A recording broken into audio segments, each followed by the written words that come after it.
समय सन्दर्भमा स्वागत छ। म भूपाल रिटेल। एउटा समाजवादी चिन्तक, नेपाली कांग्रेसको नेता, सांसद, गान्धीवादी, धेरैले सादगी जीवनको एउटा पर्यायको रूपमा अर्थ्याउँछन् र चिन्तनको विश्वविद्यालय भनेर धेरैले यो बेला संज्ञा दिएका छन्। तिनै एकजना नेता प्रदीप गिरीको गैराती निधन भएको छ।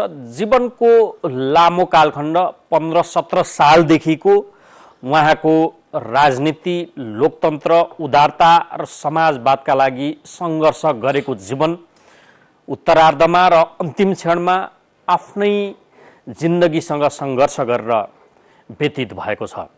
अर्थात् घाँटीको क्यान्सरबाट उहाँको काठमाडौँको मेडिसिटी अस्पतालमा निधन भएको छ।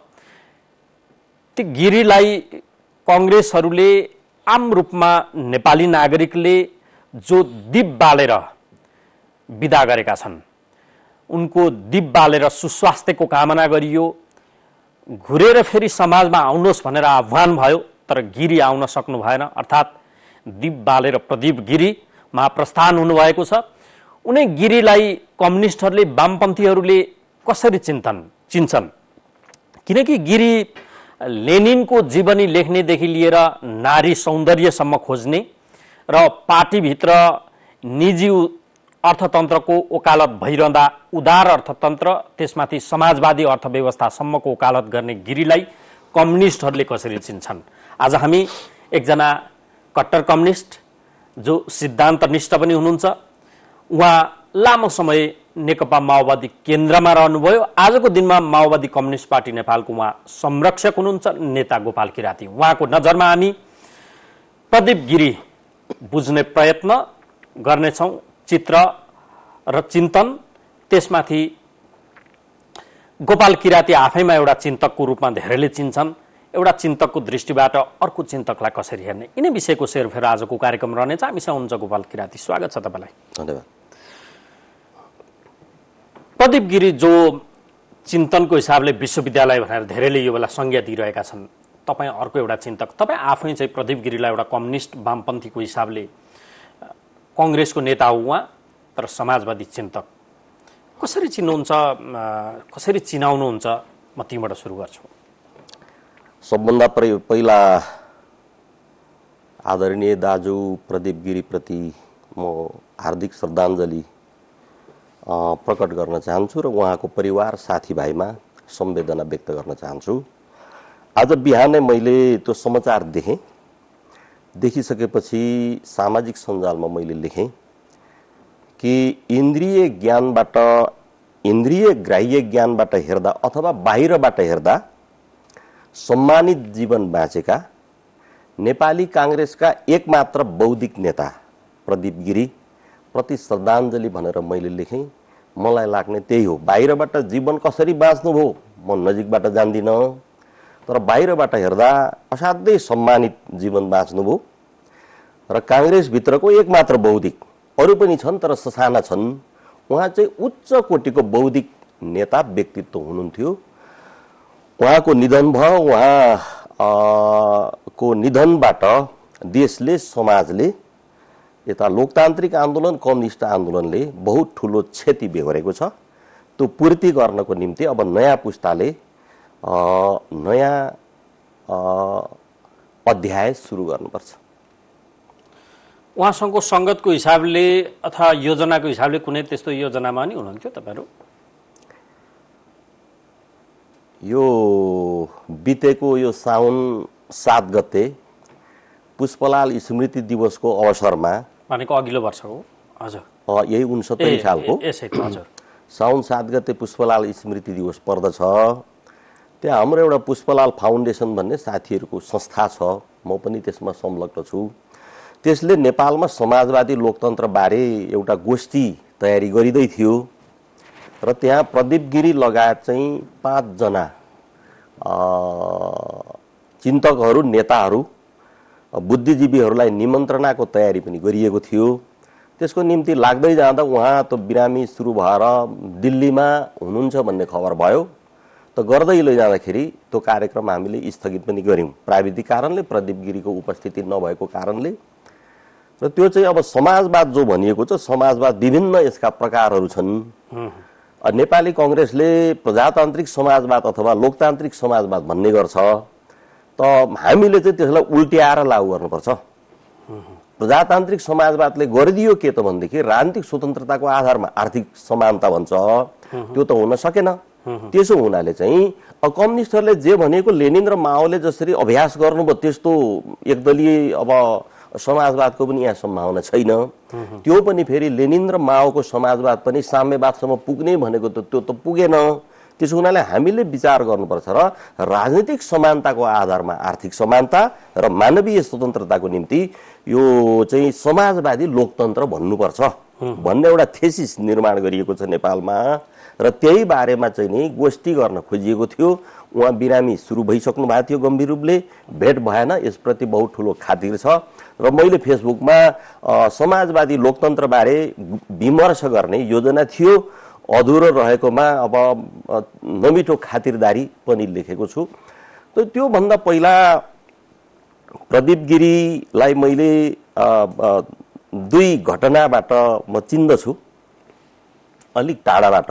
एउटा त संविधान सभामा 4 वर्ष हामीले सँगै काम गऱ्यौँ, छोटो छोटो बातचितहरू पनि भए र उमेरको हिसाबले पनि बौद्धिकताको हिसाबले पनि म सानो, उहाँ अब ज्येष्ठ हुनुहुन्थ्यो र उहाँले सानातिना छोटा मोटा अब पटक पटक छलफल गर्दाखेरि बातचित हुँदाखेरि बहुत माया गर्नुहुन्थ्यो। मलाई गजब लाग्थ्यो। सबैसँग सहकार्य भएन, नेपाली कांग्रेसका नेताहरू त्यस्ता पनि रहेछन् भन्ने लाग्यो। नेपाली कांग्रेस भनेको त अब चाहिँ हामीमाथि सङ्कटका लगाउने, स्थायी सेना परिचालन गरेर समाप्त पार्ने, त्यसरी बुझ्दै आउँदा अर्को विमलेन्द्र निधि त्यस्तो चिन्तक नभए पनि विमलेन्द्र निधिले पनि बडो चाहिँ के भनेदेखि स्नेह व्यक्त गर्नुहुन्थ्यो हामी 4 वर्ष संविधान सभामा हुँदा। र कहिलेकाहीँ अब 2-3 चोटि संविधान सभामा त्यस्तो भयो, मैले बोलिसकेपछि प्रदीप दाजुले बोल्नुभयो। बोल्दाखेरि चाहिँ जहिले पनि त्यहाँ अङ्ग्रेजीमा भन्दा इन्करेज गरेर बोल्नुभयो। केही चाहिँ के भनेदेखि अब सुझावहरू दिनुभयो र केही चाहिँ के भनेदेखि अब प्रोत्साहन गर्नुभयो। त्यसो हुनाले चाहिँ सानो कुरालाई पनि हामी सानो मान्छेहरूलाई पनि गम्भीरतापूर्वक ख्याल गर्ने व्यक्तित्वको रूपमा मैले यसरी बुझेँ। अब तपाईँ स्वयंले कति गर्नुभयो, तर कयौं कम्युनिस्ट नेताहरू चाहिँ उहाँबाट मार्क्सवाद समेत अध्ययन गरेको वा पढेको भन्नेसम्म हुन त अब मार्क्सवाद र अर्थशास्त्र लगायतका उहाँका दर्जनौं किताबै भए। अब लेनिन सम्बन्धीको त उहाँको जीवनी नै छ, प्रकाशित भएको नारी लगायतका दर्जनौं पुस्तक। लेखनको हिसाबले उहाँले बुझेको समाजवाद कम्युनिस्टहरू जो उहाँबाटै दीक्षित हुनुपर्ने वा पढ्नुपर्ने, प्रदीप गिरीबाट पढ्नुपर्ने समाजवाद के रहेछ, के बुझ्नु भएको छ? यसो मैले भने एउटा घटना त्यो भयो संविधान सभाको चाहिँ हाम्रो त्यो अब भेटघाट सहकार्य। अर्को चाहिँ लेनिन एक अध्ययन, जो तपाईँले पृष्ठभूमि भन्नुभयो, अहिले पनि भन्नुभयो, लेनिन एक अध्ययन भन्ने पुस्तक उहाँको पढियो। हजुर, यो शान्ति सम्झौतामा आए लगतै हजुर उहाँ जेल बस्दा लेख्नु भएको रहेछ र त्यो पढियो र भूमिकामा यो पछिल्लो प्रकाशनको भूमिकामा लेख्नु भएको रहेछ। यो नेपाली कांग्रेसलाई पढाउनको लागि मैले लेख्यौँ 40 वर्ष पहिला, त कांग्रेसले कसैले पढ्दिएनन् भनेर भूमिकामा लेख्नु भएको रहेछ। उहाँको आफ्नो दृष्टिकोण छ, आफ्नो दृष्टिकोण हुन पाउने भइहाल्यो। तर मलाई आश्चर्य लाग्यो त्यो पुस्तक पढिसकेपछि, नेपाली कांग्रेसको जसलाई घोषित पुँजीवादी दलको रूपमा हामी चिन्दछौँ, नेताले पनि लेनिन यसरी बुझ्न सक्दो रहेछ। मलाई बडा ताज्जुब लाग्यो र गजब पनि लाग्यो। र त्यो पुस्तक अन्तिममा उहाँको आफ्नो दृष्टिकोण छ। अब मार्क्स लेनिन भनेको चाहिँ वर्ग सङ्घर्षको सिद्धान्तकार र नेता चाहिँ अब हुनुहुन्थ्यो र त्यो वर्ग सङ्घर्षलाई त उहाँले स्वीकार गर्ने कुरो भएन, किनभनेदेखि प्रजातान्त्रिक समाजवाद उहाँहरूको विचारधारा भयो। तर त्यो बाहेक यति मिहिन ढङ्गले उहाँले त्यो लेनिनको जीवनी लेख्नु भएको छ, बडा चाहिँ अब ताज्जुब लागेको छ। र उहाँबाट सिक्ने भन्ने कुरा चाहिँ मार्क्सवाद भनेको आलोचनात्मक सिद्धान्त हो, तर यहाँ त धर्मसूत्र बनाएर चाहिँ बिगारिराखेका छन्। अनि त्यसलाई चाहिँ के भनेदेखि आलोचना विरोध गर्न थालेपछि डाँडै कटाएर गर्ने, समर्थन गरेपछि धर्मसूत्रै मान्ने। मार्क्सवाद त्यस्तो होइन। लेनिनले के व्याख्या गर्नुभयो, त्यसको परिभाषा गर्नुभयो, व्याख्या भन्दा पनि भने मार्क्सवाद क्रान्तिको बाटो देखाउने सिद्धान्त हो पथ प्रदर्शक सिद्धान्त हो, न कि जडसूत्र। त्यही हो, त्यो बाटो देखाउनको लागि त बाटो खोज्नको लागि त्यसको एउटा सिद्धान्त भयो र चाहिँ नि तपाईँको त्यसमा उभिएर अगाडि बढ्नुपर्छ। अब प्रदीप गिरी जस्तै नेपाली कङ्ग्रेसमा बुझेका अलिक बढी नेताहरू भइदिएको भए नेपालमा सामाजिक आर्थिक राजनीतिक परिवर्तनको निम्ति कठिनाइ हुँदैन थियो। अब यो पनि भनौँ बिपी कोइराला बडा सम्मानित नेता, उहाँसँग हाम्रा धेरै असहमतिहरू छन्, विरोधहरू पनि छन्, तर नेपाली कङ्ग्रेसभित्रकै नेताहरूमा बिपी कोइराला र प्रदीप गिरी एकदम विपरीत ध्रुव। जस्तो पुष्पलाल श्रेष्ठ नेपालमा कम्युनिस्ट पार्टीको संस्थापक नेताले काङ्ग्रेस र कम्युनिस्टहरू मिलेर निर्दलीय पञ्चायतको विरुद्ध संयुक्त आन्दोलन गरौँ भन्दा बिपी कोइराला जीवित रहेसम्म त्यो सम्भव भएन। उहाँले असाध्यै छिची दुरदुर गर्नुभयो। बिपी कोइराला बित्नुभयो, त्यसपछि कृष्णप्रसाद भट्टराई, गणेशमान सिंहको नेतृत्वमा मात्र 46 सालमा त्यो संयुक्त आन्दोलन निर्दलता अन्त गरिदियो।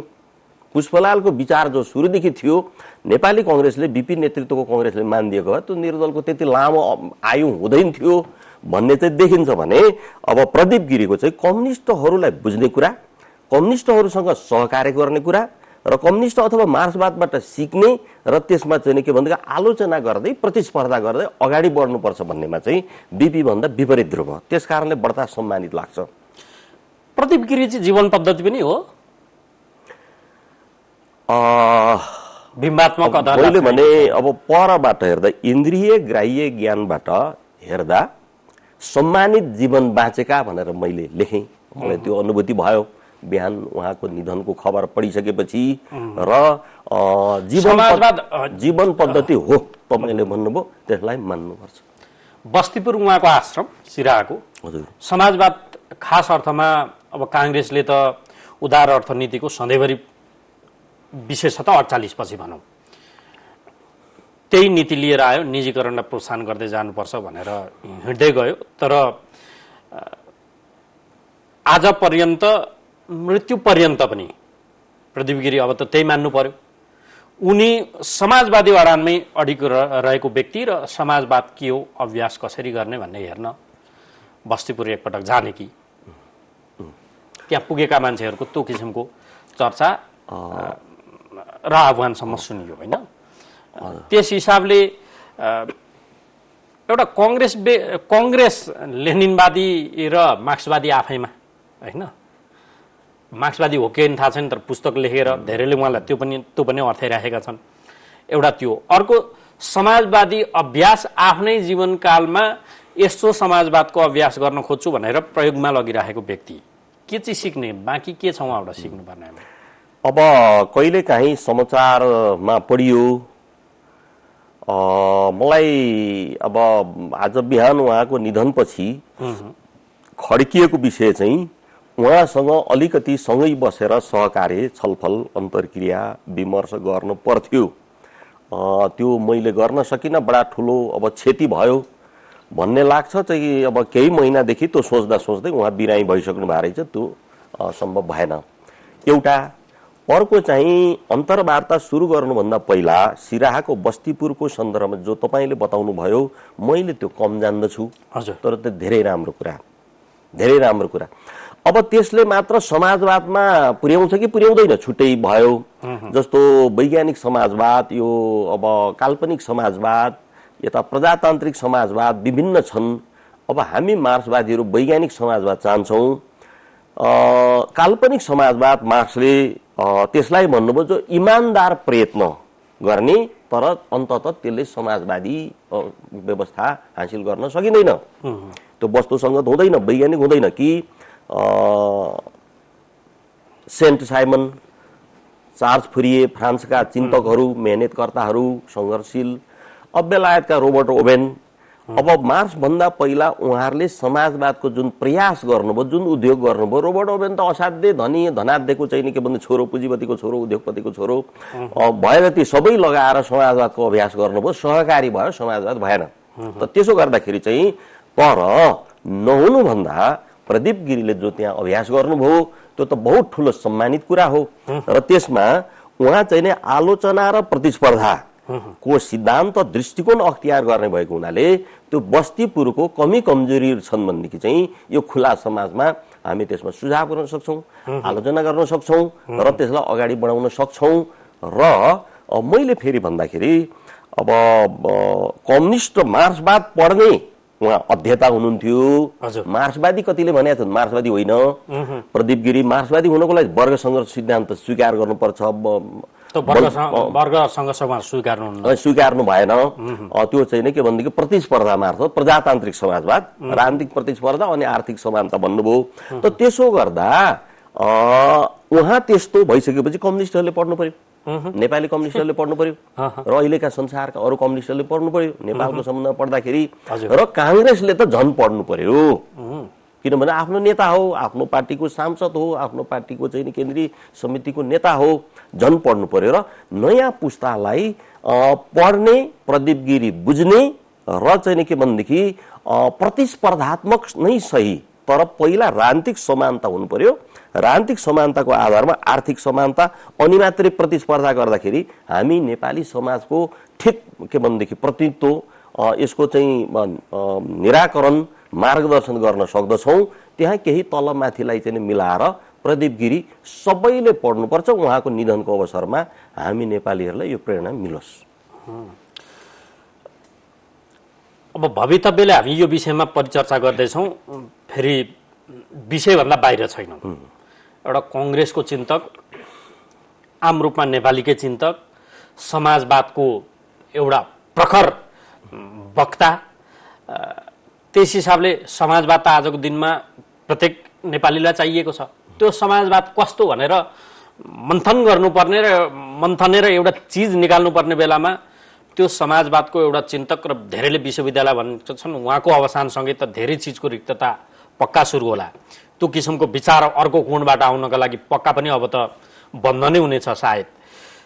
तर पनि उहाँकै शब्दमा समाजवादलाई उहाँले बताएअनुसार कोटेड गरेर केही सञ्चार माध्यममा आएका, अनलाइन सञ्चार माध्यममा आएको एउटा कोटेड भनाइलाई मैले लिएर आएको छु। यो तपाईँहरूले सोचेको समाजवाद र उहाँले भनेको समाजवाद बिचको अन्तर के हो बताइदिनुहोस् न। जस्तो उहाँले के भन्नुभएको छ भन्दा, आर्थिक विकासलाई मात्र समाजवाद भन्न सकिँदैन, व्यक्ति नै समाजवादको जीवित तत्त्व हो, आर्थिक उत्थानको लक्ष्य पनि त्यही जीवित व्यक्तिलाई खुसी बनाउनु हो भन्ने बीपी समाजवादी कार्यक्रमलाई समानुकूल समृद्ध बनाउन लागिरहने हो र भनिरहने हो भने सङ्कलन मात्र होइन वितरणमा ध्यान देऊ अनि मात्रै त्यो चिज आउँछ, म त्यो भन्नुहुँदो रहेछ। अब हामीले बुझेको वैज्ञानिक समाजवादसँग नजिक छ, पूरक बन्न सक्छ यो।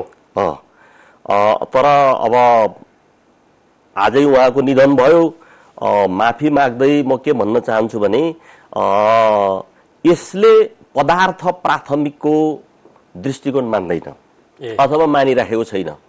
पदार्थ प्राथमिकता, चेतना द्वितीय। वैज्ञानिक समाजवादको त्यो हुनुपर्छ।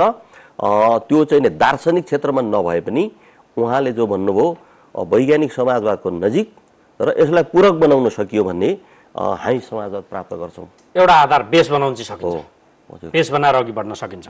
कुनै कुनै नजिक नजिक चाहिँ यो छ एकदम, अरूको एकदम प्रतिकूल हुन्छ, बाधक हुन्छ, यो चाहिँ पूरक।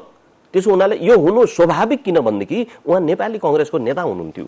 ठिक छ, नेपाली कङ्ग्रेसको नेताले चाहिँ नि वैज्ञानिक समाजवाद सबै बोल्दिन, लेख्दिन, सम्भव हुँदैन थियो। तपाईँहरूले भनेको समाजवाद र लामो कालखण्ड तपाईँ किराँत जनवादी ओर्कस हुँदै पछाडि माओवादी केन्द्र, अहिलेको माओवादी केन्द्र भनौँ, माओवादी कम्युनिस्ट पार्टी, अहिले त माओवादी कम्युनिस्ट पार्टी, अहिलेको त माओवादी केन्द्र नि छ नि त। तपाईँ किराँत जनवादी ओर्कस हुँदै त्यतातिर हुँदै हुँदै आजको दिनमा त माओवादी कम्युनिस्ट पार्टी नेपालमा हुनुहुन्छ। तर तपाईँ लामो समय बिताएको त्यो माओवादी केन्द्र चाहिँ त्यसले पनि समाजवाद त भन्छ। हिजो अस्तिको महाधिवेशनमा प्रचण्डले समाजवादको बाटो पनि तय भनेर एउटा कार्यपत्र पनि प्रस्तुत गर्नुभयो। उहाँले भनेको समाजवाद र तपाईँहरूले भनेको समाजवादको अन्तर चाहिँ के छ र प्रदीप गिरिजीहरूले भनेको? अब आज नै उहाँको निधन भएको भर्खरै चाहिँ नि अब 24 घण्टा पनि पुगेको छैन प्रदीप गिरीको। धेरै भन्न अब उपयुक्त हुँदैन, तर मैले के भन्छु भने प्रचण्डहरूको माधव नेपाल, खड्ग ओली लगायतको समाजवाद प्रदीप गिरीको जतिको पनि होइन। त्यसो हुनाले प्रचण्डहरूको त्यो समाजवाद नै होइन। के हो त्यो चाहिँ? तपाईलाई चाहिँ नि त्यही उहाँहरूको महाधिवेशन वरपर तपाईसँग छलफल गरिएको थियो। त्यो समाजवाद होइन भनेर त्यो बेला पनि भनिएको थियो। किनभने समाजवादको निम्ति समाजवादी दृष्टिकोण, समाजवादी विचारधारा, समाजवादी चरित्र चाहियो। तपाईले गिरीको जीवनको सन्दर्भमा पनि अघि तपाईले भन्नुभयो, हामीले पनि, हामी सबैले भन्ने कुरा त्यो तीनैवटा छैन। समाजवादी दृष्टिकोण छैन, प्रचण्डहरूसँग समाजवादी विचारधारा औपचारिकतामा छ, समाजवादी चरित्र त हुने कुरै भएन। तपाईको चाहिँ नि उहाँहरूले अब यो समाजवादलाई चाहिँ अहिले के गरिराखिएको छ भने प्रचार भइराखेको छ समाजवाद चाहियो है भनेर, समाजमा जाउँ है, कसैले ल्याउँ है भन्छन्, कसैले जानुपर्छ भन्छन्। कवि भूपाल राईले अस्ति एउटा चाहिँ अन्तर्वार्ता कार्यक्रम बोल्दै हुनुहुन्थ्यो, समाजवाद ल्याउने भन्छन्, समाजवाद त जाने हो, हामी जहाँ छौँ त्यहाँ ल्याएर कहाँ समाजवाद हुन्छ भन्दै त मलाई त्यो चित्त बुझ्यो। समाजवादमा जाने वा समाजवाद निर्माण गर्ने भन्ने सन्दर्भमा उहाँहरू सबै लागेर चाहिँ प्रचार भएको छ। यो ठिक भएको छ, यो फाइदा कुरा, लाभको कुरा हो। तर चाहिँ नि अब यहाँ हानिको कुरा, नोक्सानीको कुरा चाहिँ के भनेदेखि चाहिँ 70को पेडा दोकान बनाइसके समाजवादलाई। 70को पेडा दोकान चिन्ने गाह्रो हो। असली कुन कुन? अब बुढाबाजेको पेडा दोकान, सकली बुढाबाजेको पेडा दोकान, असली बुढाबाजेको पेडा दोकान 70को कञ्चनपुरमा जो छ चाहिँ के भनेदेखि यो सप्तकोशी नजिकमा पेडा दोकान बनाउँदैछन्, बनाइसकेछ। त्यसमा 70को पेडा दोकान समाजवादलाई बनाउनमा प्रचण्डहरूको निर्णायक योगदान छ, जो नकारात्मक हो। उहाँको जीवनशैली, उहाँहरूको तर फेरि सिद्धान्तमा त मुखमा त सुनिराखिएकै छ, पार्टीको दस्तावेजमा छ। त्यसो नभनिकन के भन्ने, त्यसो नभनिकन के भन्ने? अब हामी के भन्छौँ, हामी अहिले अध्ययनको कुन तहमा पुगेका छौँ भने अघि भनियो प्रजातान्त्रिक समाजवाद, राजनीतिक स्वतन्त्रताको आधारमा आर्थिक समानता कायम गर्ने भन्ने। त्यसले चाहिँ नि त्यसको निर्वाचन विधि चाहिँ के हुने गरेको छ भने पहिलो हुनेले जित्ने व्यक्तिवादी निर्वाचन प्रणाली हुन पुगेको छ, जो भ्रष्ट निर्वाचन प्रणाली हुन पुगेको छ, जसले निर्वाचन हुन्छ लगतै दोब्बर महँगी बढाउँछ। किनभने भ्रष्ट निर्वाचन प्रणाली, हाम्रो भाषामा दलाल पुँजीवादी भ्रष्ट निर्वाचन प्रणाली, त्यो प्रजातान्त्रिक समाजवादले अख्तियार गर्दै आएको छ र जसले पहिलो हुनेले जित्ने व्यक्तिवादी निर्वाचन प्रणाली जसले यो देशमा अख्तियार गरिरहेका छन्, गरिसकेका छन्, ती सबै नेपाली कांग्रेसको प्रजातान्त्रिक विचारधारामा उहाँहरूको सहभरण भयो, प्रचण्डहरूको पनि भयो। त्यस कारणले चाहिँ संविधानमा समाजवाद उन्मुख राज्य जो लेखिएको छ, त समाजवाद भनेको के हो भन्दाखेरि सामान्यतया समानताको कुरा हो। त्यसमा सामान्यतया सापेक्ष भनौँ, अहिलेलाई निरपेक्ष त अब भोलि होला, त त्यो सापेक्ष समानता चाहिँ के भनेदेखि चाहिँ हासिल गर्ने राज्य व्यवस्थाको नाम, अर्थ राजनीतिक व्यवस्थाको नाम समाजवाद हामीले भन्यौँ, सोसियलिजम अङ्ग्रेजीमा भनिन्छ। र त्यो हासिल गर्नको लागि यही निर्वाचन प्रणालीले सम्भव छ। त प्रचण्ड बाबुरामहरू भन्नुहुन्छ कि चाहिँ नि यो के अरे चाहिँ समानुपातिक बनाउनु पर्यो, कार्यकारी राष्ट्रपति बनाउनु पर्यो, अनि त्यसपछि के छुमन्तर हुन्छ। यो निर्वाचन प्रणाली कायम रहेसम्म समाजवादको नारा वाहियात हो, तपाईको चाहिँ ठगी हो, ठगी धन्दा हो, भ्रम हो। र त्यसमा चाहिँ प्रचण्डहरूले ठुलो योगदान गरिराख्नु भएको छ। संरचना चाहिँ उहाँहरूले कस्तो बनाउँदै हुन्छ? प्रचण्डहरूले पार्टीको संरचना पनि समाजवाद जाने खालको बनाउँदै हुनुहुन्छ कि पदहरूको हिजै मात्र पनि एउटा पदाधिकारी टुङ्गिएको देख्नुभयो तपाईँले? त्यहाँ पोजिसनको हिसाबले महासचिवका लागि मारामार थियो, चर्चामा रहेका पात्रभन्दा अर्कै पात्र त्यहाँ देखिनुभयो। फेरि उहाँ अयोग्य होइन, देवगुरुङ आफैमा योग्य हुनुहुन्छ। के देख्नुहुन्छ संरचनागत हिसाबले चाहिँ? त्यसमा हाम्रो भन्नु केही छैन।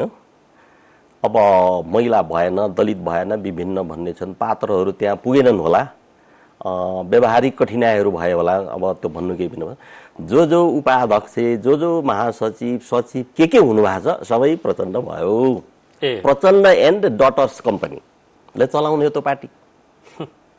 प्रचण्ड एन्ड डटर्स कम्पनीले चलाउने हुनाले बाहिरबाट हेर्दा फलाना भयो, उहाँ यहाँ भयो भनेर त्यो होइन। देवगुरुङप्रति मेरो सम्मान छ, तर चाहिँ प्रश्न के भनेदेखि चाहिँ उहाँले महासचिवको नामबाट कार्यालय सचिव त राम्रो चलाउनु होला, महासचिव भन्दा पनि इतिहासको हिसाबले अध्यक्ष भइसक्नु पर्ने हो। किनभने त्यो प्रचण्डहरूको केन्द्रीय समितिमा प्रचण्ड मलाई जहाँसम्म लाग्छ प्रचण्ड लगतै प्रचण्ड पछि केन्द्रीय सदस्य हुने अरूभन्दा सबैभन्दा पहिला केन्द्रीय सदस्य हुने देवगुरुङ अध्यक्ष भइसक्नु पर्ने हो उहाँ। त विभिन्न कारणले चाहिँ अहिले महासचिव हुनुभएछ, त्यसमा हाम्रो अब शुभकामनै छ त्यो समूहको रूपमा।